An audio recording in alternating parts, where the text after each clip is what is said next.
الحمدللہ وحدہ والصلاۃ والسلام علی من لا نبی بعدہ اللہم صلی وسلم علی نبی محمد صلی اللہ علیہ وآلہ وسلم۔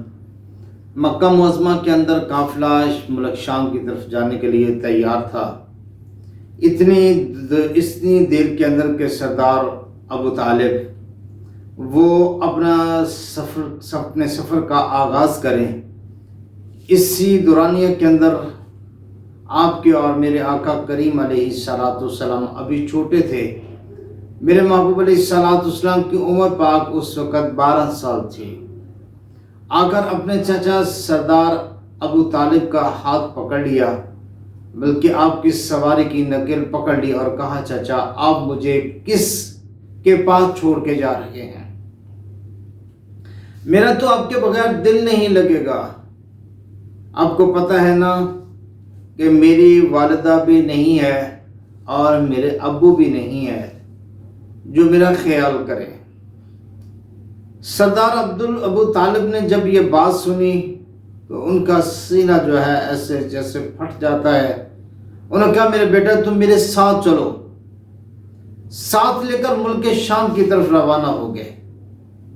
ملک شام کے قریب جا کر ایک عیسائیوں کی عبادت کا چرچ تھا، اس کے قریب جا کے پڑاؤ ڈالا۔ جب پڑاؤ ڈالا تو پڑاؤ ڈالا لوگ رکے، اپنی سواری باندھی، سامان رکھا تو قریب چرچ کے اندر سے ایک پادری نے قریش کے سارے لوگوں کو دعوت دے دی کہ آپ سب لوگ میرے ہاں کھانا کھائیں گے، ایک بھاری دعوت ہے۔ تو کسی نے اس پادری سے سوال کیا کہ آج تک ہم کتنی دیر سے ان رستوں سے جاتے ہیں اور یہاں رکتے ہیں، کبھی آپ نے دعوت نہیں دی، لیکن آج کون سی خاص وجہ ہے کہ آپ نے ہم سب کو کھانے کی دعوت دی ہے؟ اس پادری نے کہا، میں نے دیکھا آپ کا قافلے کے آ رہا تھا اور اس قافلے کے اندر ایک بچہ تھا، اس کے اوپر جو بادل ہے اس نے سایہ کیا ہوا تھا، اور جب وہ ایک درخت کے پاس وہ بچہ بیٹھا تو درخت کے اوپر اس کا سایہ تھا، اس بادل کا۔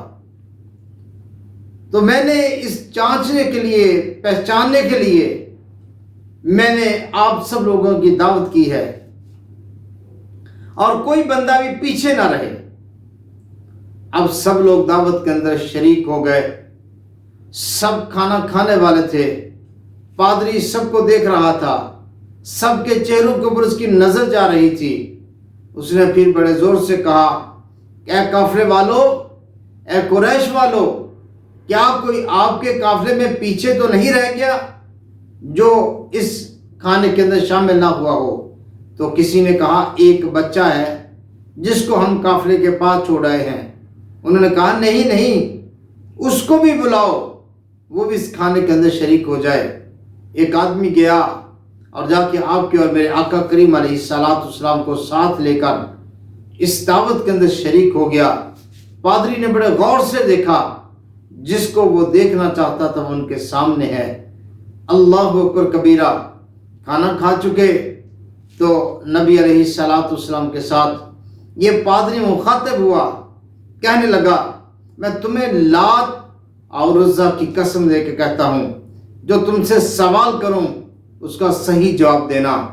اللہ اکبر کبیرہ۔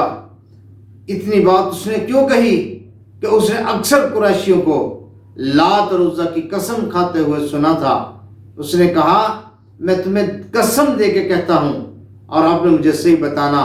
نبی علیہ السلام کی حدیث کا مفہوم ہے کہ مجھے لات اور عزیٰ سے نفرت ہے، میرے ساتھ اگر بات کرنی ہے تو اللہ کی قسم کے ساتھ بات کرو، جو سوال کرو کہ میں اس کا جواب دوں گا۔ اب پادری اپنے سوال کر رہا ہے آقا کریم علیہ السلام سے، میرے محبوب علیہ السلام جواب دے رہے ہیں۔ وہ آپ کے اٹھنے اور سونے کی ساری روٹین پوچھ رہا ہے۔ آقا کریم علیہ السلام ساری روٹین بتا رکھے ہیں۔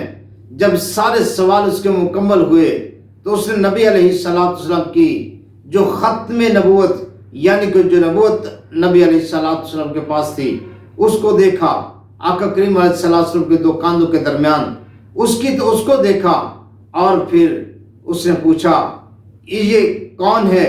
سردار ابو طالب نے کہا یہ میرا بیٹا ہے۔ اس نے کہا نہیں، جن نشانیوں کو میں جانتا ہوں اس نشانی کے مطابق اس بچے کا باپ نہیں ہو سکتا اس دنیا کے اندر۔ تو سردار ابو طالب نے کہا یہ میرا بھتیجا ہے، اس کا والد ابھی یہ والدہ کی شکم کے اندر تھا، تو اس کے والد جو تھے وہ رخصت ہو گئے دنیا سے۔ اس نے کہا آپ نے بالکل ٹھیک کہا، ان کے والد کی حالت کیسی تھی؟ انہوں نے ان کے والد کی حالت کو بتا دیا۔ تو بعد میں اس پادری نے کہا اے ابو طالب، میں نے ان کی نشانیوں سے ان کو پہچان لیا ہے کہ یہ ایک بہت اعلیٰ ہستی ہے، افضل ہستی ہے، اس کو جتنی جلدی ہو جائے اس کو واپس لے جاؤ، کہیں ایسا نہ ہو کہ یہودی ان کو پہچان لے اور ان کو کوئی اذیت دے دیں۔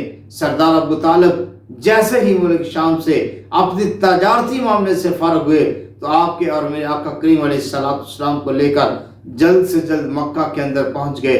دیکھو نا، اگر یہودی پہچانتے ہیں، اگر عیسائی پہچانتے ہیں تو آج کا مسلمان میرے نبی علیہ السلام کی ذات کو کیوں نہیں پہچانتا؟ اگر وہ پہچانتا ہے تو پھر آقا کریم علیہ السلام کی سیرت کے اوپر عمل کیوں نہیں کرتا؟ نبی علیہ السلام کے طریقے پر کیوں نہیں چلتا؟ میرے بھائیوں، آقا کریم علیہ السلام کے طریقے کے اوپر نجات ہے، فلاح ہے۔ میں اللہ سے دعا کرتا ہوں اللہ سمجھ کی توفیق عطا فرمائے۔ وما علینا الا البلاغ المبین۔